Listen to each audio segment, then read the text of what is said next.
Ho, ho, ho. Good morning, everybody. It's 112 days until Christmas 2020, and we have some Star Wars news and topics to discuss this morning. The main topic is, of course, as we have in the title here, John Boyega kind of stirred up a hornet's nest with a recent interview he did, and he called out Star Wars Lucasfilm over the treatment of his character Finn, and more specifically, or I think maybe more generally even, is he has kind of made a big deal about people of color, and he included Kelly Marie Tran, and just generally how he was being treated as a man of color or as a black man. So I thought we'd go into that a little bit. There's also been, I don't know how many people have kind of followed it. There's a discussion that kind of, it made a little bit of a wave, but it hasn't really picked up a lot of steam. But I think it might be connected. There's some discussion about women in the Star Wars fandom. I saw a series of videos on it, and I kind of ignored them, largely ignored them, overlooked them. But there's a project out there trying to make the fandom more open and inclusive of women. So I think that there might be some connection there, at least from I've tried to listen to some of the arguments out there. I've tried to listen to some of the discussion that's happening, and I just want to make sure that maybe we take a look at it from a different point of view. So let me get on here real quick and post. Here we go. Let's, I didn't include this in Twitter. I'm still trying to get better about using social media to support the channel, and I should have posted this out there when I before I went live this morning. So we'll do that. Here we go. Live streaming this morning. And there we go. We'll tweet that out. There we go. So anyway, wanted to talk about John Boyega. Want to talk about what it might mean to people of color. What Lucasfilm's problem might be. What's going on there.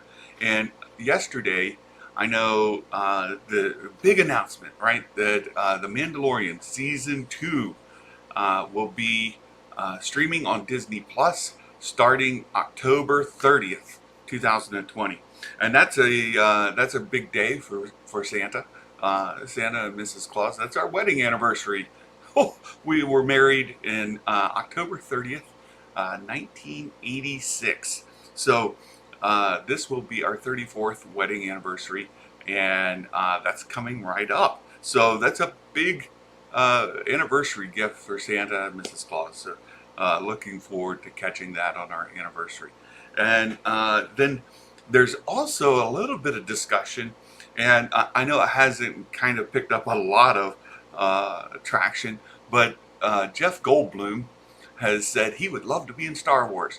And I think we'll try to work that into our discussion today, because that could be a fun topic to talk about after some weighty and more hefty discussion here. So I thought we would kind of pull that in at the end. And of course, Jeff Goldblum has a relationship to Taika Waititi, and Taika is working on a couple of different Star Wars projects. And where might Jeff fit in, and what might he be playing?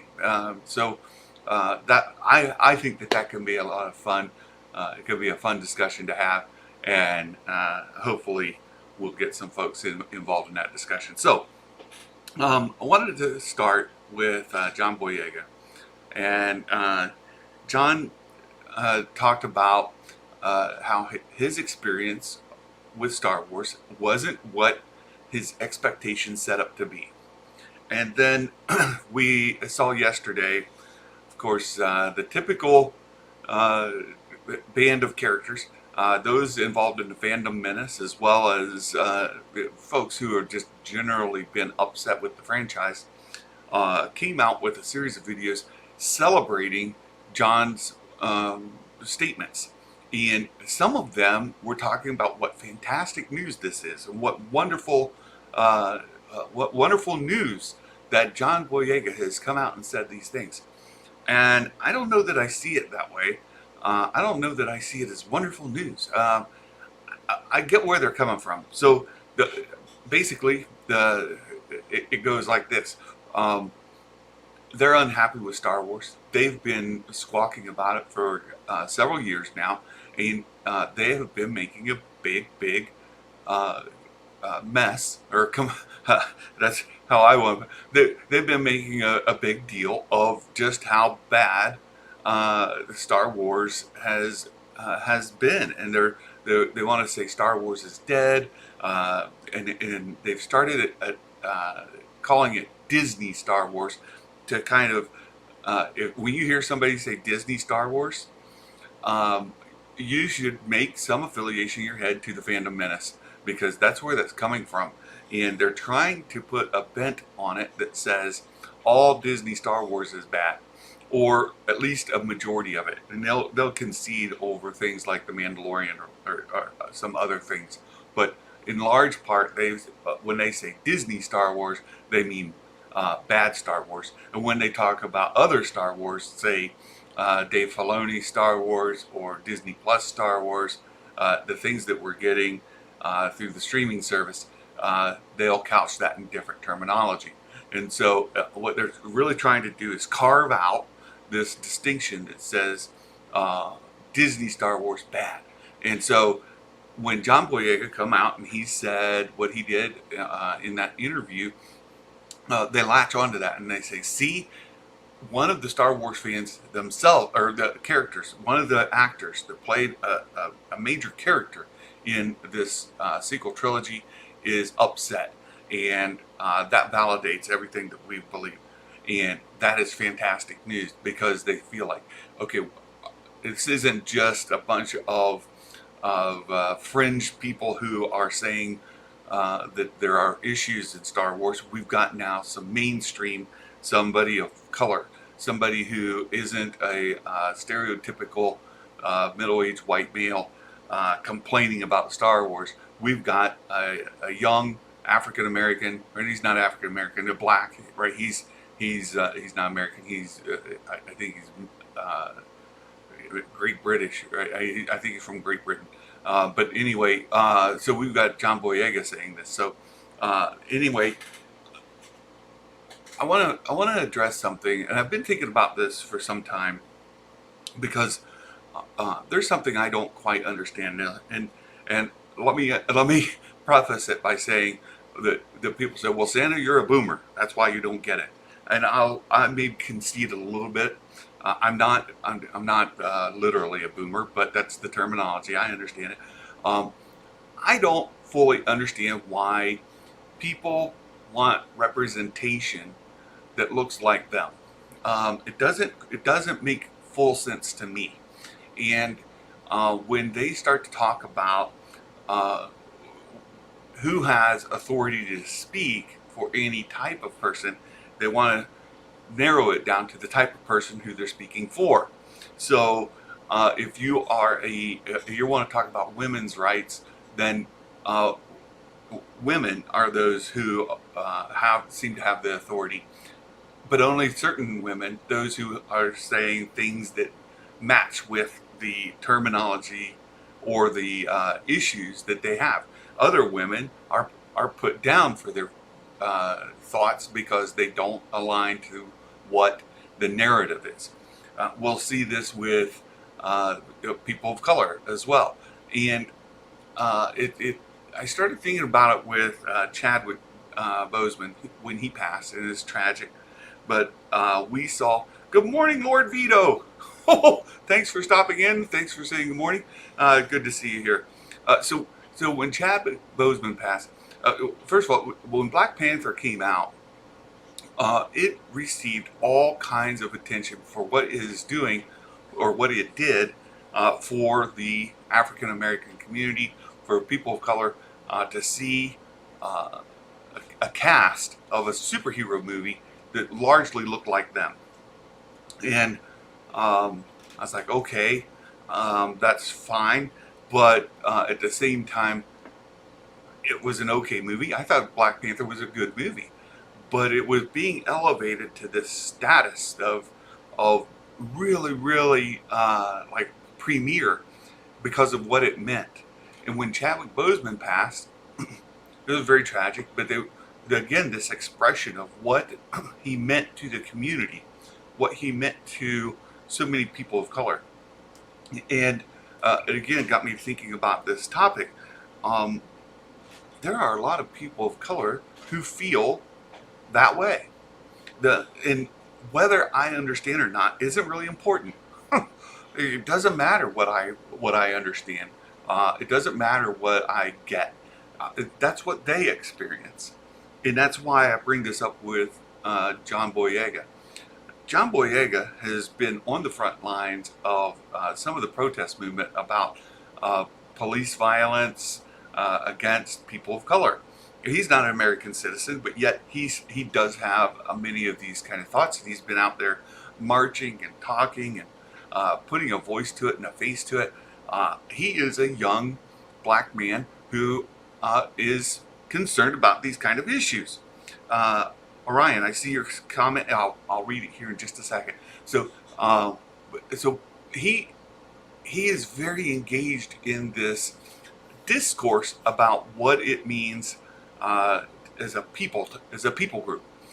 He's interested in the social justice movement. So it's kind of this SJW thing that gets so much backlash. All right, and people in the fandom minutes, especially, who have been complaining about SJW politics being brought into Star Wars, and that whole narrative. And I don't buy into a lot of the complaint. I'm certainly sensitive to it, and I get it, but it's not something that leads for me. I'm a fan of Star Wars. I love Star Wars, and I love the sequel trilogy. I love the story. And when John Boyega says that his character was largely mismanaged, and I think it's fair to say that that's focused on The Last Jedi and what happened with Finn in The Last Jedi. That's where kind of that pinpoints, and then people start saying, "See, we told you that movie was terrible." And then oh, Orion, that is a fantastic statement. I want to read it here. We'll talk about it in just a second. I just kind of scanned it, and you were saying something very, very good.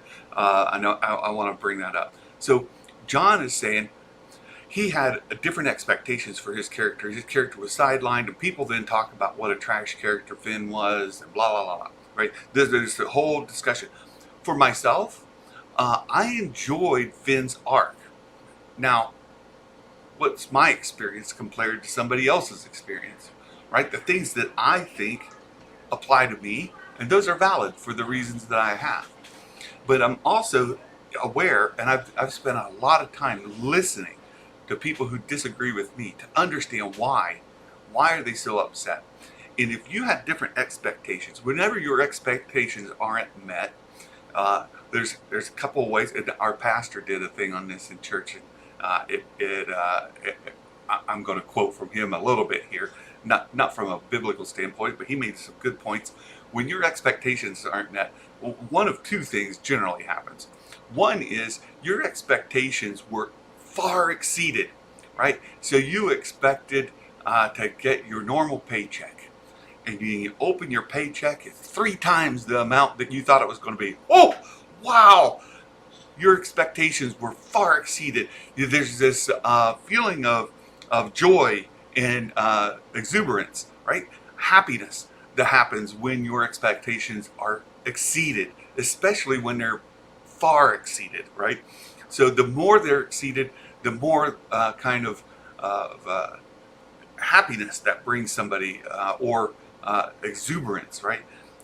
On the other side, when expectations are not met, then feelings of disappointment, despair, things. So if you're use the same thing, if your paycheck, you're expecting to get your normal paycheck, and it comes and there's a $1 in there instead of your full pay, well, feelings of despair are going to come in. How are you going to make your payments for your house, your car, your bills?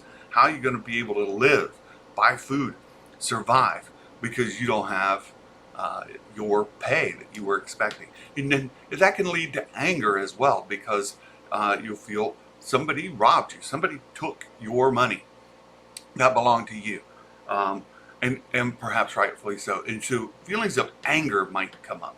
So John Boyega, as well as many other people, had certain expectations in this sequel trilogy. And when those expectations weren't met, it led in largely, in especially when we're talking specific to John, those expectations came in far below what they wanted. Then those feelings of anger start to come out. And that's what we've been seeing expressed in YouTube channels. That's what we've seen expressed in social media. That's what we see expressed so many places, is that people had these expectations and they weren't met. And largely those are around Luke Skywalker in The Last Jedi. But there are others, right? So people, and I hear this all the time, where in The Force Awakens, we had these characters, right? The four main characters brought in. So Finn and Rey and Kylo and Poe, right? Those characters were brought in. They were introduced, and we had these character arcs that people were kind of upset. They wanted to see the original trilogy, folks, but those four main characters, then they started to build expectations about where those character arcs might go. And that's where you start to see people like the Reylos came up, because they started to see this romantic connection between Ben Solo and Kylo Ren, or the same guy, Ben Solo and Rey, right? So Reylo. You started to see people, even with Finn and Poe, talking about maybe they would do something in a homosexual kind of relationship there. You saw people talk about, we've got a stormtrooper who's now left, and we might see him have this angst, internal angst, over leaving his comrades, the people that he trained with and fought with, and supposedly would even die for, right? And there's a great story arc there to be told. And in some of the material, you see him holding a lightsaber, and you think, oh, maybe Finn's going to be force sensitive. He's going to become a Jedi, and he's going to become the hero. Kind of this surprise. And we learn, of course, in The Rise of Skywalker, he is force sensitive, and perhaps he could be, but they see that as an opportunity lost. Here you had a black actor, a young black actor, in a significant role in Star Wars, and what could have happened with his story arc did not happen. And that led to this expectations not being met on the downside, right? So I totally understand where the dissatisfaction comes from.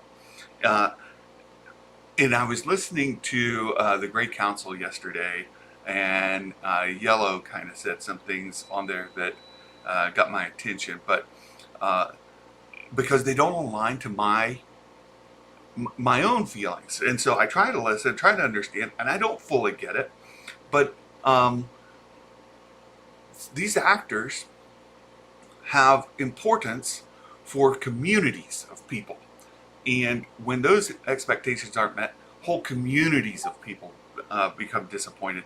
And sometimes that's in like hardcore Star Wars fans, and sometimes it's people of color or things like that.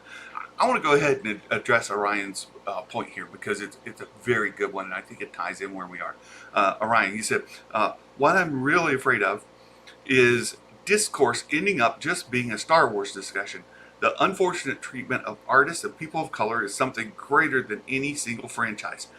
Wow, that is a really good point. And we have a little bit of a political issue going on, And I mentioned this social justice thing, and I mentioned Chadwick Boseman.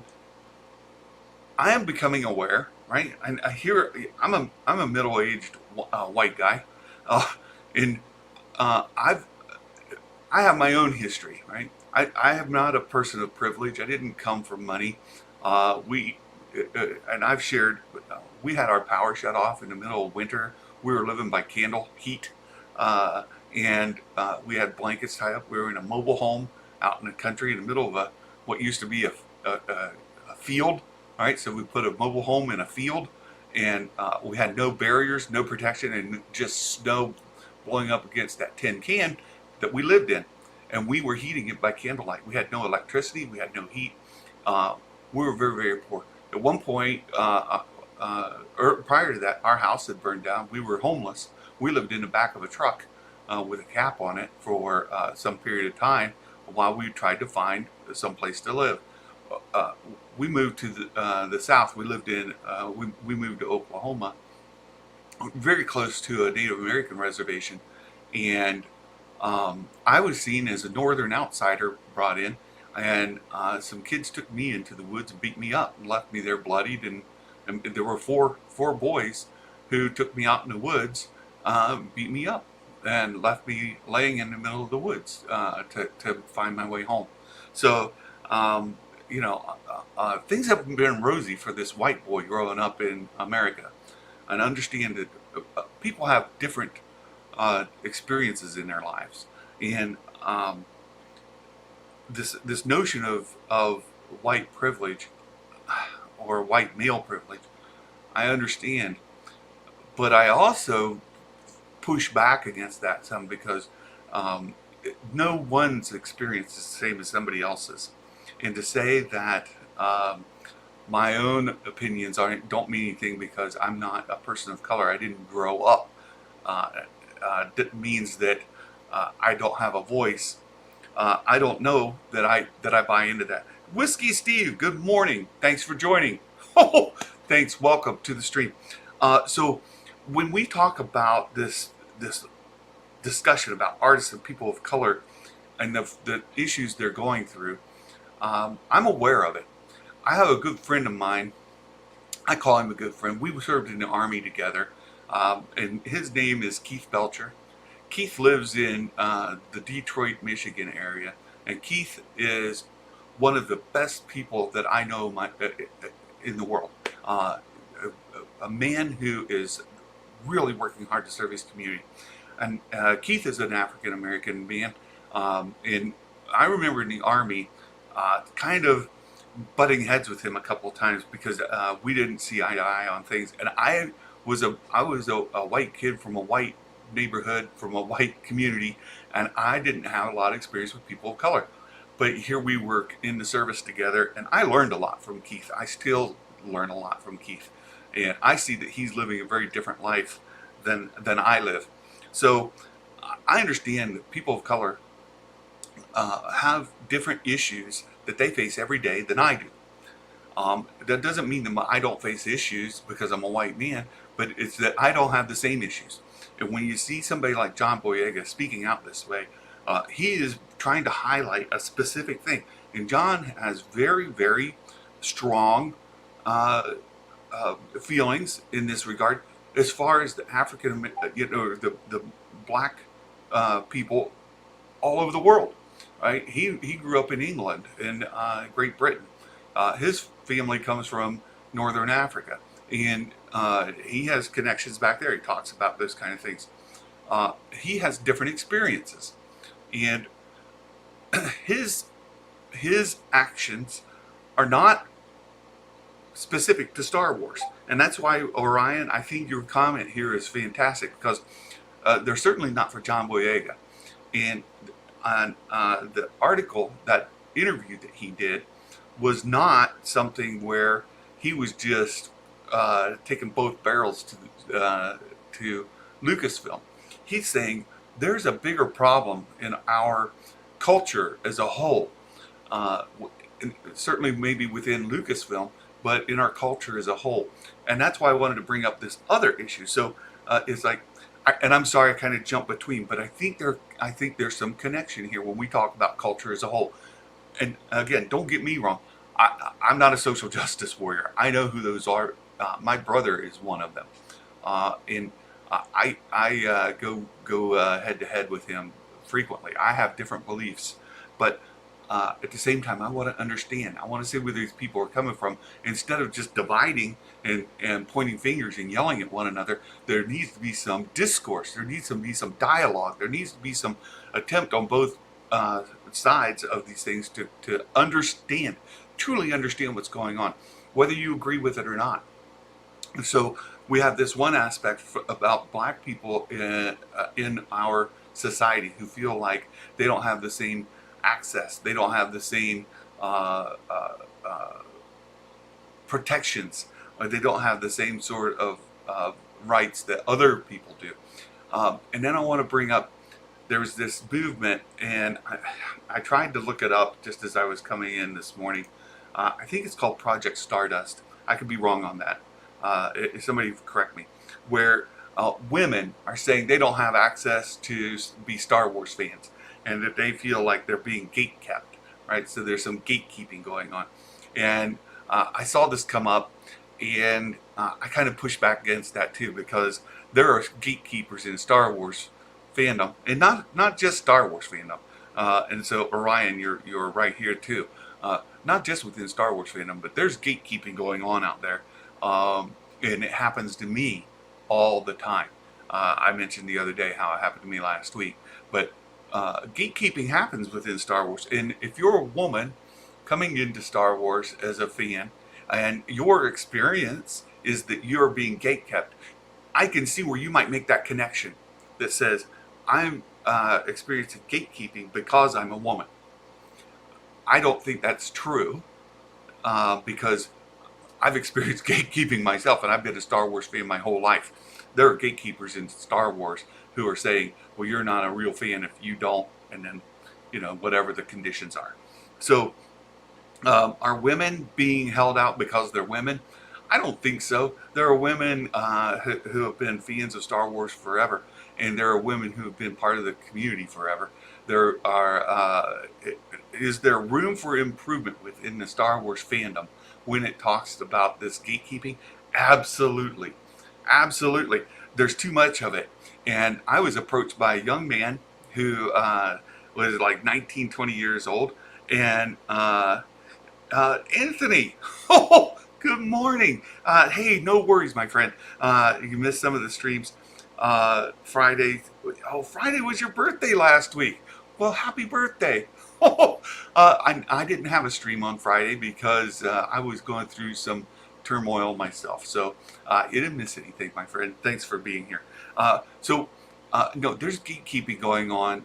I just mentioned, I was approached by a young man, 19, 20 years old, just graduated high school, that age. And he said, why are Star Wars fans so terrible?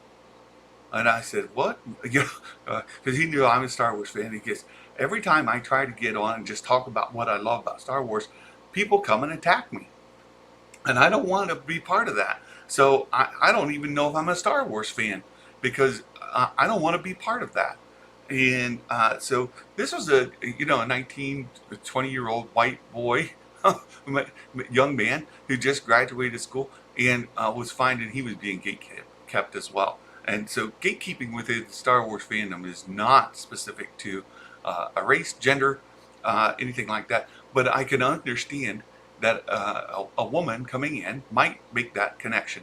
And so what they're trying to do is, in this Project Stardust, I think this Project Stardust, I could be wrong about that. They're trying to remove those barriers. To the degree that they're specific to women, I don't know how successful that might be. I think just as a community, we should be better at dialogue, this discourse between one another. And that's why I keep tying these together. So is there room for improvement between Lucasfilm in its treatment of people of color, especially roles? We go back to the original trilogy, and they brought in Billy D. Williams after the first Star Wars movie, right after New Hope, as a person of color. And largely at the time, it was seen as an SJW kind of move, right? They're bringing him for diversity reasons only, and his character had a very minor role. And Billy D. Williams is a cool guy. He's a great actor, and he barely got screen time, and he only got that because they needed to get a black guy. He was the token black guy.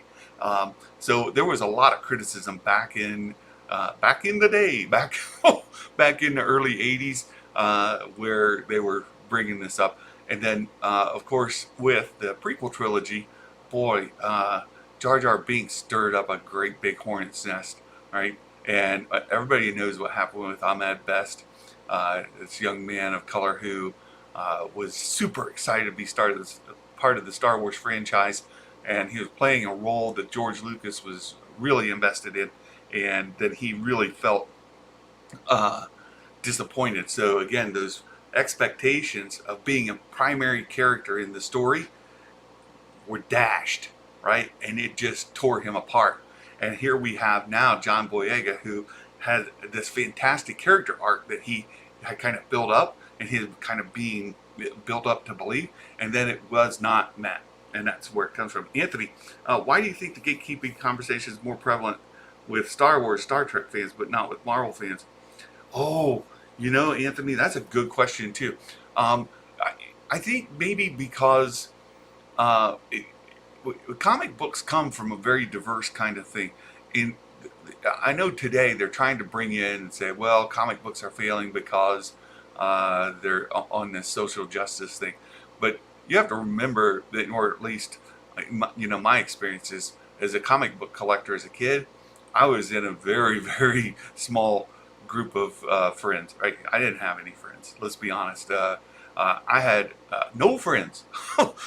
Santa. I remember one time, my mom came to get me from school, and I was in 4th or 5th grade. So I'm like 9, 10-year-old boy.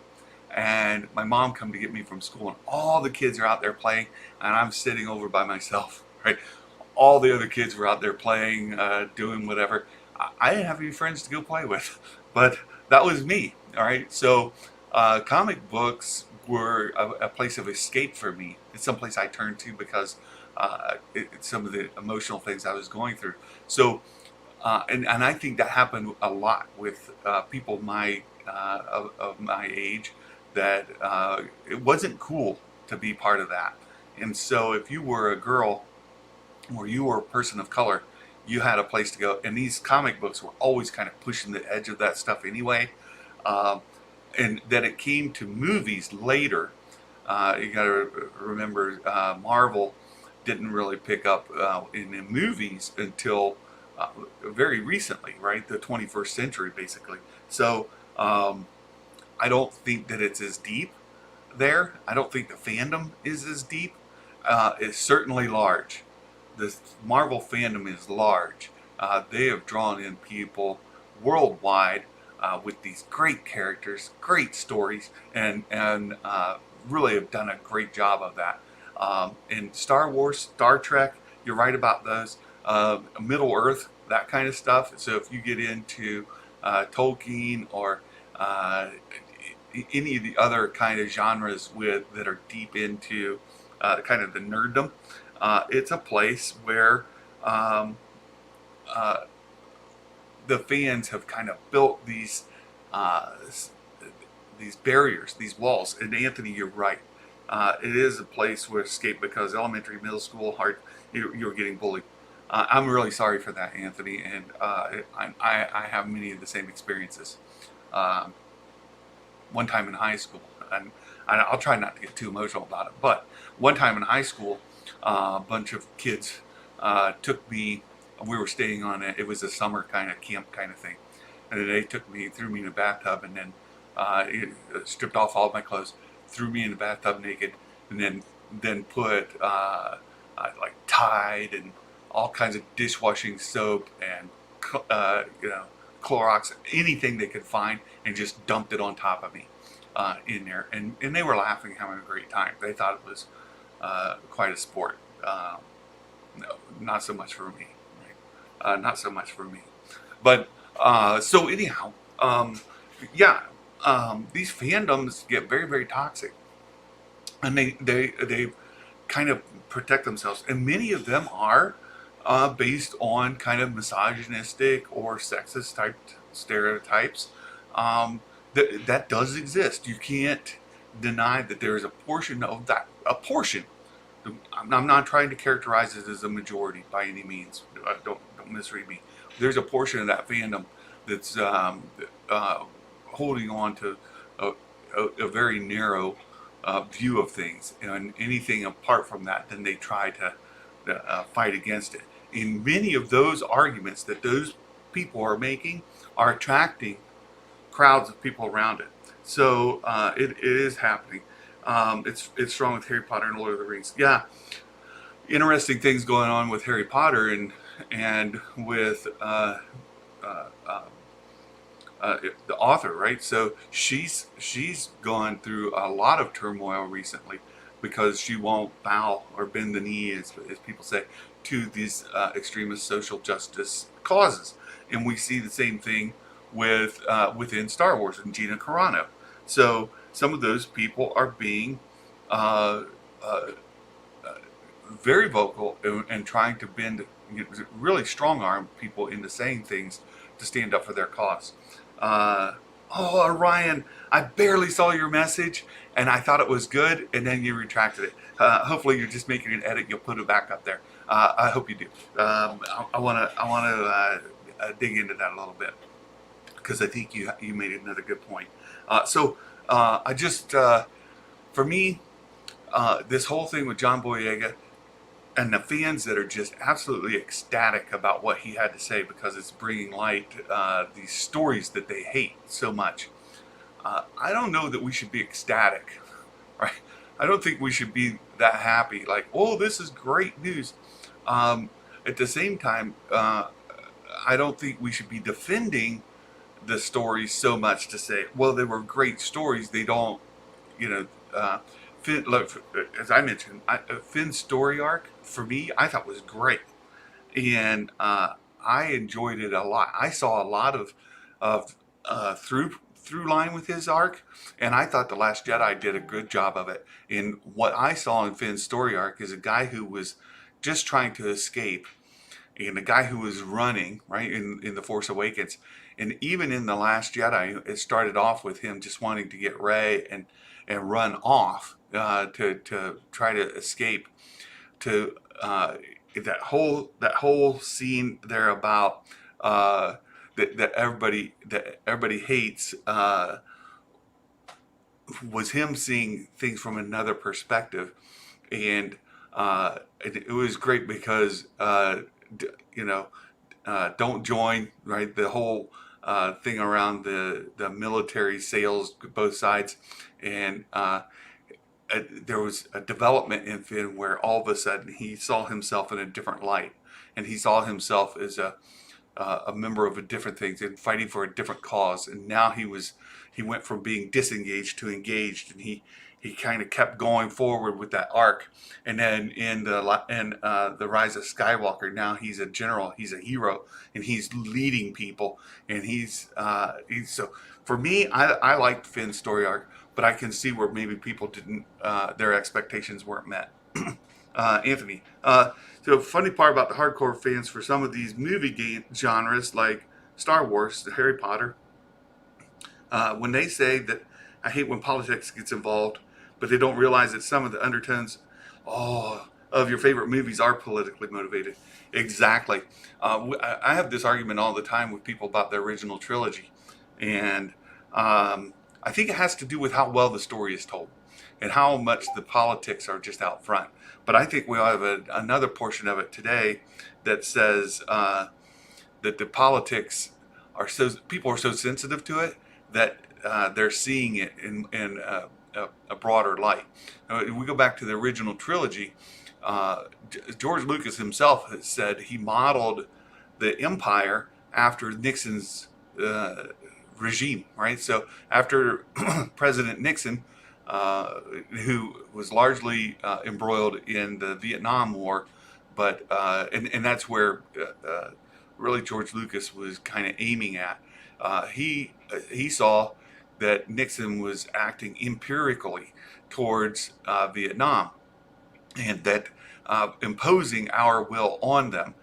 Then, of course, he dressed it all in like Nazi uh, garment, but really the empire was modeled after Nixon and the U.S. military, and there are quotes where you can find where Lucas specifically said that Palpatine, uh, that the emperor has a name and it's Richard M. Nixon.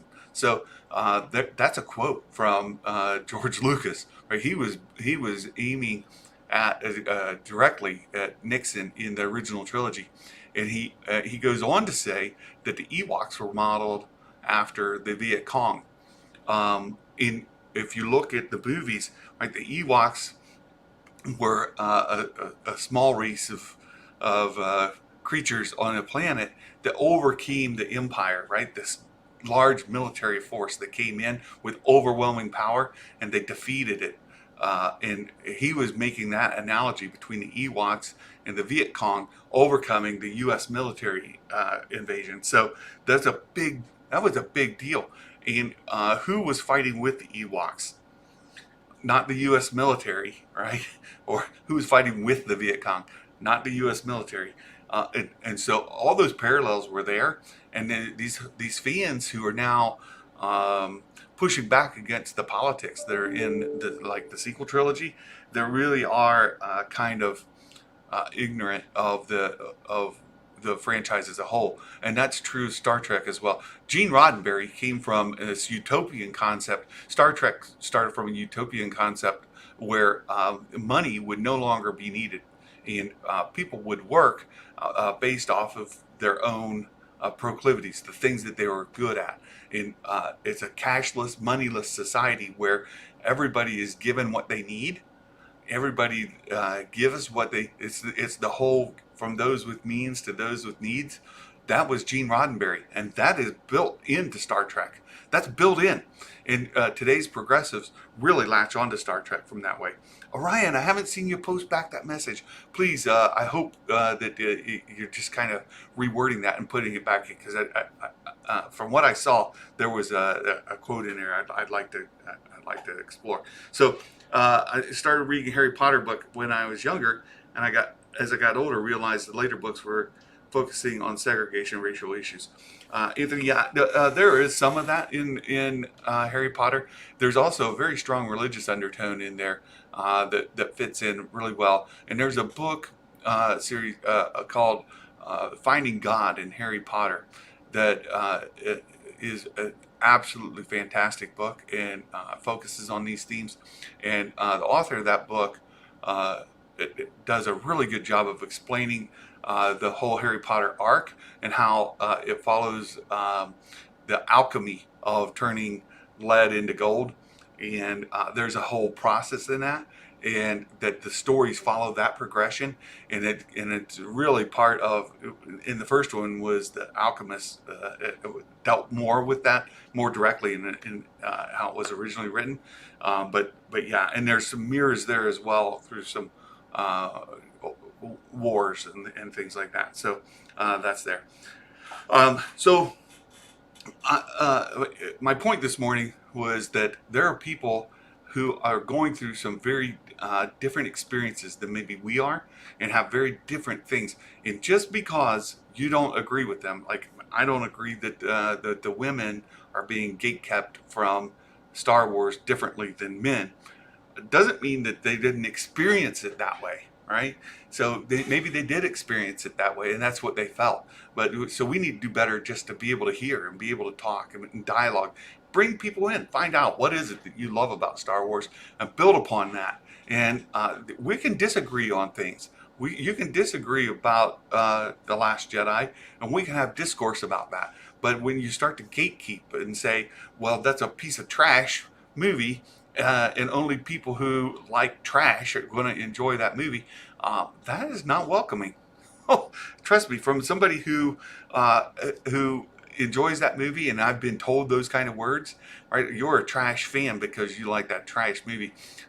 Then how's that include me in the discussion? Somebody who was raised in Star Wars and who went there to escape the kind of bullying that I went through as a kid. And I've shared some of that here. So, Orion, any particular section of society can be treated as second-class citizens based on yes, yes. It's disturbing. It says a lot about the othering mentality. Right. So that's where you see this LGBTQ plus community. There's really, really fighting hard to be heard and seen in different lights. People are pushing back against that community, saying that they don't see it that way. And that's, I have my own personal view on those kind of things, but they're absolutely right in that they are going through these experiences. And as people, whether you agree with them or disagree with them, align with them or don't align with them, we need to be better as people. Just be better as people towards other people. Understand that our enemy are not each other. We are fighting against a bigger enemy, and one of hatred and one of violence. And by fighting against one another, whether you're Republican, Democrat, you're liberal, or you're conservative, you're progressive, or whatever, this physical combating that we're seeing go through, especially here in the United States, isn't helping. It's not helping at all. And there's a friend of ours of the channel, The Lonely Banter, LB. He does a great job of talking about, how is this helping your argument, right? How are some of your actions helping? And if you're fighting against whatever it is, right? I'm a type A, you're a type B, and we're going to fight about whatever that is. As I mentioned, Republican, Democrat, Christian, non-Christian, whatever that might be. If you're going to violence and you're going to harmful ways, how are you helping your cause? By physical altercations with people who disagree with us. I don't think it's helpful at all, and I don't think you win a person over to your side through violence. It just doesn't happen that way. And if you see these kind of issues happening, act with compassion, act with kindness, open up to people, try to understand them where they're coming from, and at least have that dialogue, because dialogue will lead to change of hearts and minds. And we've seen that through some of these movies, some of these franchises, that they kind of open up the dialogue. You remember back to the original Star Trek series, and when Captain Kirk got involved in interracial kind of things, it stirred up a great big controversy at the time, but it opened up dialogue, and because it was, this fictional place. So, Anthony, always thought when I watched the original Star Wars trilogy, the Empire was based off of communism and the rebels were democracy. Yeah, that's not that's that I could see where that would come from, but that wasn't the case. Lord Vito, they know exactly how to play the strings of Americans by pushing whenever they want. Um, so many lies, so many unheard truths. It's ripping the nation apart. Lord Vito, amen. You're exactly right. That is exactly what's happening. There are lies, and people will, I hear them say a lie as if it's fact, and then build their argument off of that initial lie. And then people believe the argument based off of that because of where it came from. And they never once challenged the lie, that the foundational lie that was underneath. So it's helpful to have those kind of critical thinking skills where you can look and see, is that what's really happening? And it's getting late. There's a couple other topics I'm excited. I want to kind of talk about, and I want to end on a positive note. We've talked a lot about this. I'm going to kind of just bend the topic a little bit here. And yesterday, the news of The Mandalorian Season 2 came out, and a lot of people felt like, well, Lucasfilm did this to distract people. Well, whatever their purpose for doing it is, I'm happy. I'm happy we have a date. We were told October 2020, and then rumors start coming up. People start worrying, especially when Grace Randolph put out a tweet saying there's a big problem, and then people are like, "Uh-oh, Grace says there's a big problem. Are they going to delay it? Is it going to get pushed to 2021? Are they going to reshoot things? Is it falling apart? Right, like the sky is falling kind of mentality happens. So Lucasfilm comes out, Disney Plus comes out yesterday and says, "Hey, October 30th, we're going to start seeing these new episodes of The Mandalorian season 2." Wow, there's something to be excited about. Am I frustrated when we don't have a trailer yet? Yeah, yeah. I sure wish there was a trailer. Um, uh, Lord Vito, everyone wants to talk about corrupt cops, for example. Yes, a lot of black people have been abused by cops, but a lot of white people have as well. You're right, Lord Vito. Um, no, I'll just pause the Mandalorian discussion for 1 second, and then I want to take this. And you're right that uh, the police forces in the United States have become very militarized in many senses, but there are fantastic police officers.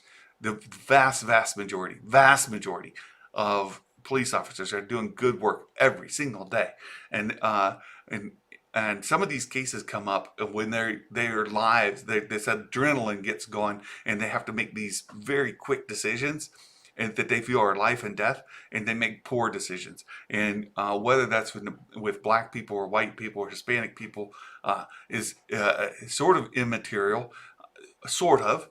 It's not completely immaterial, but it's sort of immaterial because there just needs to be better training. The police forces need to be better trained in these heightened cases of how to de-escalate and how to do better job of assessing threat, and stop shooting people that aren't armed, stop killing people that aren't a threat, and allow the court system to take care of the justice side of it, and this whole thing. So um, that can be a difficult situation. So is it happening a lot to black people? Yeah, but it's not exclusive to black people at all. Lord Vito, I see your comment here, and YouTube is holding it up for review. I can approve it, but I just want to make sure before I approve it that I have your permission. So I know you typed it and you saw it coming, but I want to make sure that wasn't just message that I would see, knowing that YouTube would block it, or that you want me to release it. And I'll certainly release it if that's okay. But otherwise, I see the message, and it's very good. I want to tell you something. I had an employee who worked for me, who is a tremendous human being. His name is Ahmed Hussein. Ahmed is Muslim, and Ahmed has a last name Hussein. He's from the Middle East, and Ahmed is one of the most wonderful people you'll ever meet in your life. He and his wife are tremendous U.S. citizens. They have taken their kids to these World War II veterans, where the honor flights for veterans. They have taken their children to these honor flights to give homage and respect to World War II veterans. And he's a Muslim with the last name Hussein. And after 9/11, things were tough for Ahmed. And he's a great American. He is a great person, great citizen. And Ahmed was treated terribly. And I'm going to go ahead, and Lord Vito, I saw you give permission to release this. And so I'm gonna release that because Ahmed has a story very similar to yours, and based on your ethnicity, you went through some terrible things that are not. And if you missed Lord Vito's, it may be up in the chat a little bit. Kavid Abdul, Kavid, after 9/11, went through some terrible things, as did my friend, a wonderful, tremendous human being, Ahmed Hussein. And so, yeah, there are good cops, bad cops, and not to kind of joke with that song, but yeah, I'm really, really sorry that you were treated the way you were, Lord Vito.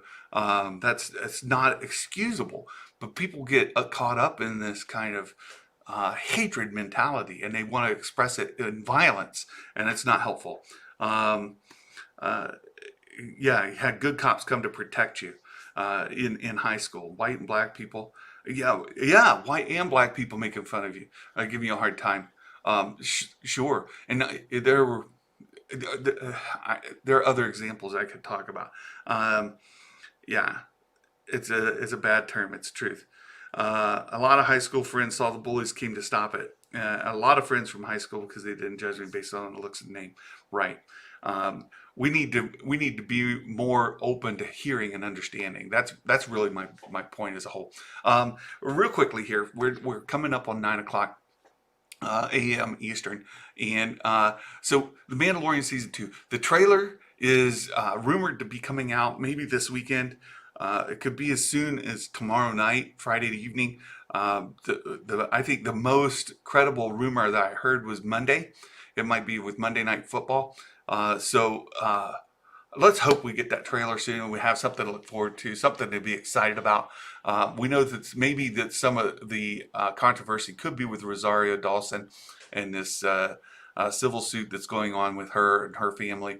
And some of it could be around Gina Carano and kind of the thing that she went through in with YouTube, not YouTube, with Twitter and social media. So more of that mob mentality and people just piling on with Gina Carano. I've talked about that before. In honesty, I don't think either one of those situations would be the thing Grace Randolph is talking about. There could be other problems, and I'm starting to wonder if there's not a cultural problem within Lucasfilm itself. And there's a real good um, there's a real good chance that I'm trying to say this correctly without kind of getting in, but there are some thoughts that Lucasfilm is being horribly managed. And I try to look at that like I don't know the inside workings, but I think culturally within Lucasfilm, there's a disconnect. And we see that with fans getting so angry over why can't we get information. There is a culture of secrecy in Lucasfilm. Part of it's good because they want to hold these surprises like the child, right? The baby Yoda. Nobody knew that was coming, and they didn't let prophets lead that, and we got this wonderful surprise. But then that's it's also led to some other problems. In this culture of secrecy within Lucasfilm could be harboring some other issues within the firm, within the company that are being that are coming to light, and that's causing some turmoil within the company itself. But we don't know. I tend to think it's probably something closer to that than it is with Gina or with Rosario or something like that. So there's that. The other part, and I know we're daggone it, I really wanted to get to this. Jeff Goldblum. Jeff Goldblum has said that he would love to be in Star Wars. And I don't know, a lot of people complain about Disney Plus not having a lot of good content, new content. I think that's largely Marvel fans who haven't gotten their live action series yet, or even the animated series. They've gotten nothing from Disney Plus, and it's frustrated with them. And uh, Jeff Goldblum has a show on Disney Plus that is fantastic, and you get to see what a nut job Jeff Goldblum is. Like, you may have some idea that he's a little nutty, wacky guy, but watch that series. Oh, wow. That dude is out there. Jeff Goldblum is a strange individual, a strange human being. But he's largely admired as an actor. People enjoy his characters. He says he wants to be in Star Wars, and he has been involved with Taika Waititi, of course, right? With Thor, and Taika Waititi has been involved with Star Wars. He's got a movie in the works. He's been working on The Mandalorian. And how might we see Jeff Goldblum brought into Star Wars? He wants to be, and he has this relationship with Taika. Do you think it'll be a movie, or do you think it'll be in Disney Plus? Do you think it'll be in The Mandalorian? What do you think? And what might we see? I'm going to let this one out there, Trinity, because I know who you are. Anyone complaining probably never watched Animals Defeat Nazis with some children and a wardrobe. Trinity, thanks so much for being here. Thanks. But Jeff Goldblum What would he be? Would he be a Jedi Knight, an old, kind of eccentric Jedi? Would he be a guildsman? Right, he may be in charge of one of these clans. Might he be, that's where I tend to think like he'll be this in charge of some clan, similar to what he was in Ragnarok. But that could be fun. That could be fun to see Jeff Goldblum in Star Wars, and I think it might happen. I would be really, really curious. Anthony, yeah, let me go up. So, Anthony, when I first moved to where I'm living in Florida, I started to go to high school. You get stereotyped because of color of your skin, and everybody assumed Arabic or Middle Eastern, right? And I've have a friend from Iran, and he really gets upset if you call him an Arab. Because he's not. But anyway, and he said I had to keep correcting this. I'm not Muslim. I'm Hispanic. Just because of the color of my skin, don't stereotype me and assume I'm Arabic or Middle Eastern. You're right. Yeah, people do. Pool Zinda, welcome. Good morning. And we're starting to bleed into Adam's time over at Fanjecture. Lord Vito, thanks. Maybe tomorrow we'll get back in because Friday, Mandalorian, we'll talk more about Jeff Goldblum and what he might do in Star Wars going forward. That'd be fun. And Anthony, yeah, I'm really sorry that you've gone through that as well. We all in this community have gone through different things as kids. I've opened up and shared about my childhood and just how terrible it was for me. I've shared and I can't thank you guys enough, Lord Vito, Anthony, for opening up, sharing some of the troubles you went through in high school as well. I'm really sorry that that's happened, and I know Trinity, you've shared as well. Um, People of color are. Are trying to get their voice heard. And certainly John Boyega is out there trying to lead that cause. And I think that's what's leading his comments. It has to do with Star Wars. And the people who are celebrating what he has to say should be celebrating that he's trying to get more attention to people of color who have gone through things they shouldn't have to go through. And not celebrating, see, I told you Star Wars was terrible. I don't think that's helpful, at least. Oh, Trinity, thank you so much. I have at least 3 minutes, possibly 15 to 20. Well, we know that Adam's not going to get to his topic, for at least 15, 20. And we know that at this point, I've missed the countdown, but we still have time to get over to the countdown before Adam gets going at Fanjecture. So let me get Adam's link. Lord Vito, you're back. That's good. And let me get. Let me mute that and get the link here to Adam's channel. Orion, I know you didn't post back the message that you did. I was really interested in seeing more of what you had to say. I really do appreciate you being here this morning and your comments earlier. And I saw the message that got retracted before you retracted it, and I thought it was a good one. So please feel free to engage with me, and we can continue the dialogue. I always wanted to kind of put the discussion in a different context instead of just being, "Ooh, we're mad at Lucasfilm." Trying to talk about what it might mean to the community as a whole. And folks, be good people. Can we just be good people? That would be wonderful. If we can try to do better as humans, that would go a long way towards helping our fandoms, helping other people enjoy our fandom, and maybe our society as a whole. So, yeah, Pools into. I see you would have rather focused on Finn's story than Rey's. A lot of people feel that way. A lot of people would have think that the whole trilogy should have been flipped, and that because the most interesting character was Kylo Ren, that should have focused more on him. And I think there's a good argument for that as well. So, Adam's coming on. We'll end it here. You guys, thanks so much. We'll see you again soon. And Merry Christmas, everybody. Take care. Bye-bye.